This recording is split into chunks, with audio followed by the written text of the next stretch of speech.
Hey, how's it going, everybody? Today I wanted to talk about the iPhone and how I've been using it to help me with my vlogs and my adventures. Now, I upgraded to the iPhone because I needed to have something compatible with CarPlay. Thank you, Toyota. Prior to this, I was a pretty avid Android user through all the years. Thought I'd never ever go to iPhone, but here I am. Anyway, I want to talk about using this guy for vlogging. I didn't get it for that reason, but I did get it to help me with my B-roll, to get those nice, smooth, cinematic, slow motion shots of waterfalls. I really like the look that you can get with that, and normally I've been using my GoPro, and the GoPro can do 240 frames per second, give you a nice looking slow motion, but it's fisheye. So everything looks far away unless you're almost in the waterfall, and I don't mind getting wet in the waterfall, but it's winter, I'm not doing that. That said, I want to talk about, do a couple comparisons with the iPhone. Can it be used straight up on its own for vlogging? How does it perform with low light for video? Because, I'm in the woods and you end up with a lot of shadows, and you really do need some good performance in the woods. The GoPro doesn't do the greatest job all the time in the dark. It's okay, but there is a lot of noise. Really, I don't have any gear that's that great low light, but the other thing I wanted to see would be the sound quality, internal mic versus external. I do have an external mic, so I'm going to do a side-by-side comparison, or like shot-per-shot comparison with this guy, just walking along, vlogging, handheld, like a cool guy. And I also want to compare that to sticking this in my Osmo Mobile 3 gimbal that I use to get my B-roll, with an external mic mounted to the top, and compare those, see if it's usable to do vlogging, maybe out on the street, maybe not in the woods, because it's a $1,400 phone, and I'm not going to go hiking with this thing in one hand down the edge of a steep hill to a ravine to look at a waterfall. It's just not realistic, not for me anyway, because if I break this, I can't afford another one, and I can't wait 2 years to get a replacement. Alright, so let's just take this outside, run a couple tests with just handheld vlogging versus the gimbal, and the external mic versus just the built-in mic with the phone. For those of you who are considering getting into vlogging, they want to use their iPhone 11, maybe this will give you a good idea.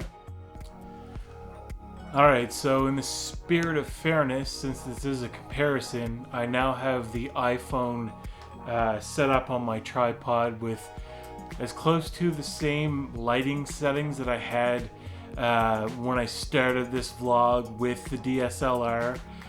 It's an little LED panel that's blinding me in my face with just a little background light, the ambient light back there. All the other lights have been shut off, and this is it. Now, it's the same external mic I was also using on the DSLR. So, I'm going to compare the two after this and see how they sound and look. That said, I'm using Filmic Pro on the iPhone. It's just to make sure that I can get the external audio levels decent to have a fair comparison. So that's your comparison between a DSLR on a tripod, which is what I use if I do one of these kind of monologue studio, even though this is a playroom and not a studio type of video. I use my old Canon DSLR, Canon Rebel. It's nothing fancy. It's just like a entry-level photography camera. So as a fair comparison for vlogging, it's I do use the DSLR to vlog in a stationary sense. So I wanted to compare the iPhone to that. So here we go. Next, I'm going to head outside where I'm going to do some handheld vlogging versus throwing the iPhone into the Osmo Mobile 3 with the external mic. So with and without the external mic, and with and without the stabilizer. So we get a fair comparison. And I'm going to chuck in the GoPro too, just to make it that much better. And I want to preface this whole thing as I'm not a reviewer. This is the first time I've reviewed anything. This is like a layman review. but an honest one from somebody who's just kind of starting out, under 1,000 subscribers. So for those of you who are kind of in the same boat as me and you're thinking about using an iPhone to start vlogging with, this is for you, and hopefully this helps you. Anyway, let's head out and do some more testing. Okay, so I'm taking a quick walk at one of the nice parks in the town that I live on, just so you can get an idea of what handheld footage, vlogging footage is like with this phone. Walking in the snow, I do not have a gimbal. I'm just using the phone's own stabilizing mechanism. I think it's optical stabilized. And I do not have an external mic attached to it.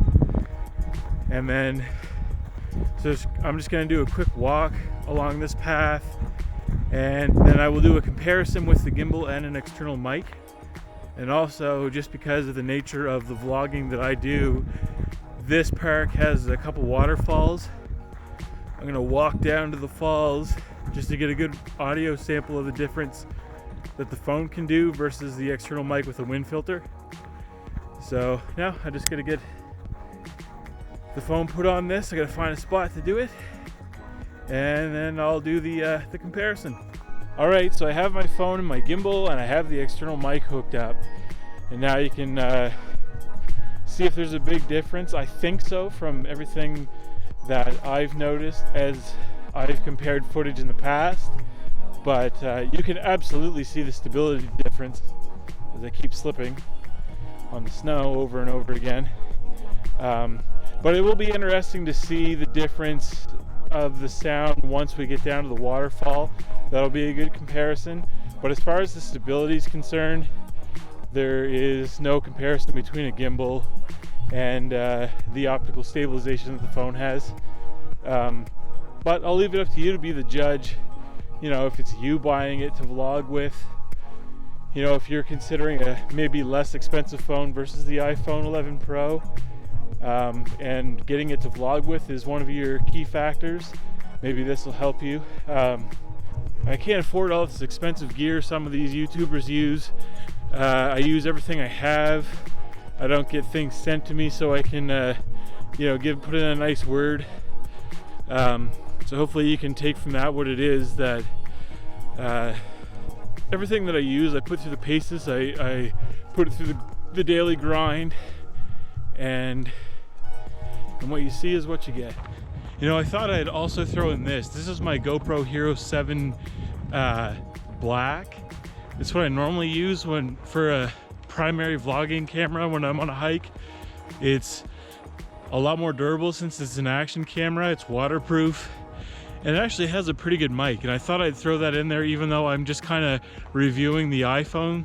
I just thought it'd be interesting to throw a quick clip in to compare side by side of what you can expect out of this guy as well, just as a comparison. Anyway, I'm gonna still get the gimbal hooked up, and I'll check back.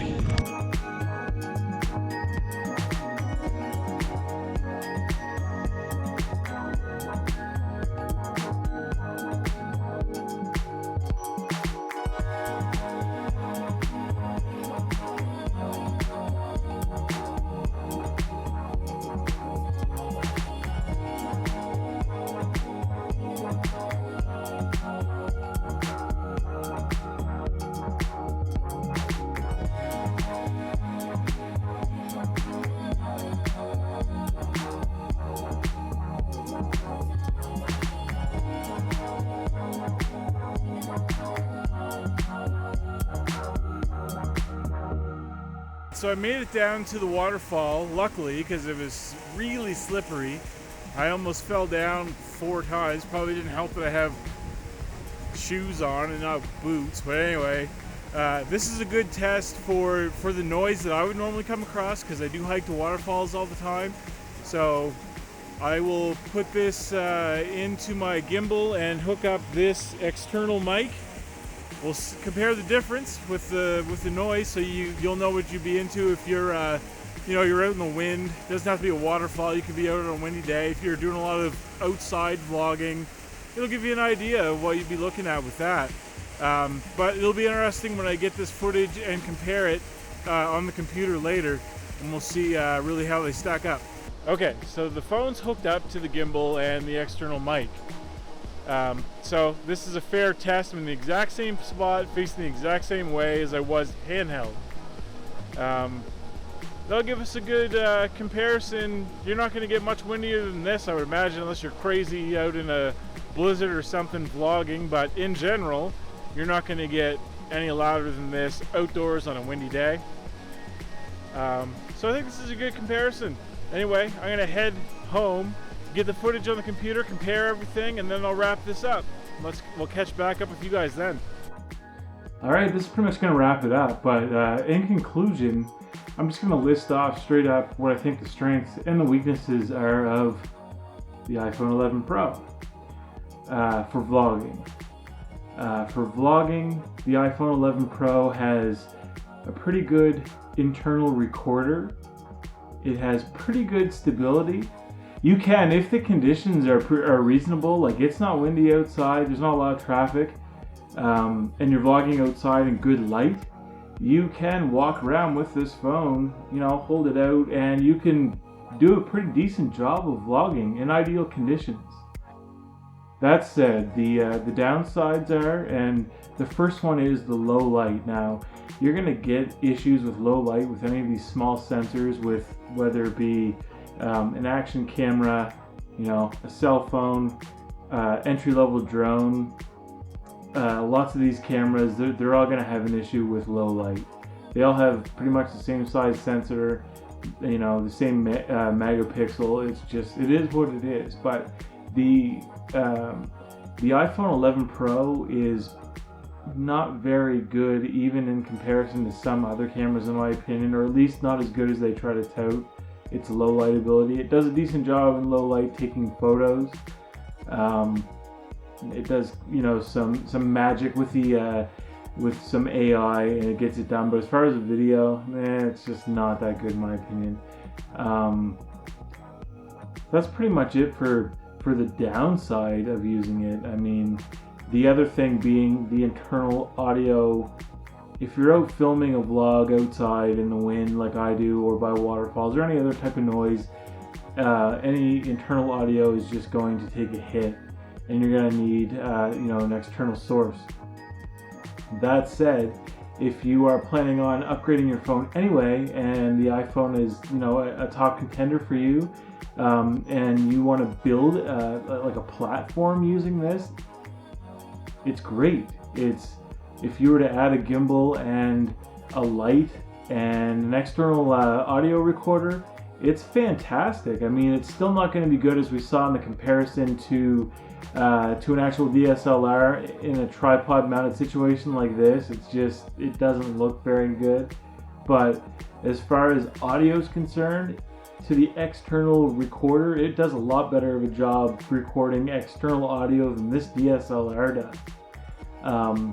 It does a great job with the stability, like I said, but if you throw it on a gimbal like an Osmo Mobile 3 like I have, or many of the other ones, it does an excellent job, and the gimbal will give you a little bit longer of a reach, so you'll have kind of a wider field of view. You just won't be all up in your grill like you would be if you're just holding it. So you can build a pretty excellent vlogging system, you know, using this as a base. If you're just looking to kind of get something quick and dirty that isn't too expensive, I would recommend something like this. Now, I wasn't reviewing this, I was reviewing the iPhone. This is just a very good all-in-one. It has a very nice internal mic, very good Hypersmooth, does an excellent job stabilizing the footage, and I think, in my opinion, it does a better job in low light than this. That's just my opinion. Plus, it's durable and waterproof. I've dropped this a bunch of times. I would recommend this as your all-in-one. If you get into external audio on this, it gets a little finicky. You have to get some proprietary cables and stuff, and I would go with this in that regard. If you're going to build it up, go with this. So that pretty much is going to sum it up, you know. Yeah, I mean, depending on what you want to do, you can build up a good system and use this, or if the situation calls for it, it's good out of the box. Either way, hopefully this video is helpful to you. If so, give it a thumbs up, give me a subscribe, If not, don't. Either way, thanks for sticking along to the end. I'll see you guys in the next one.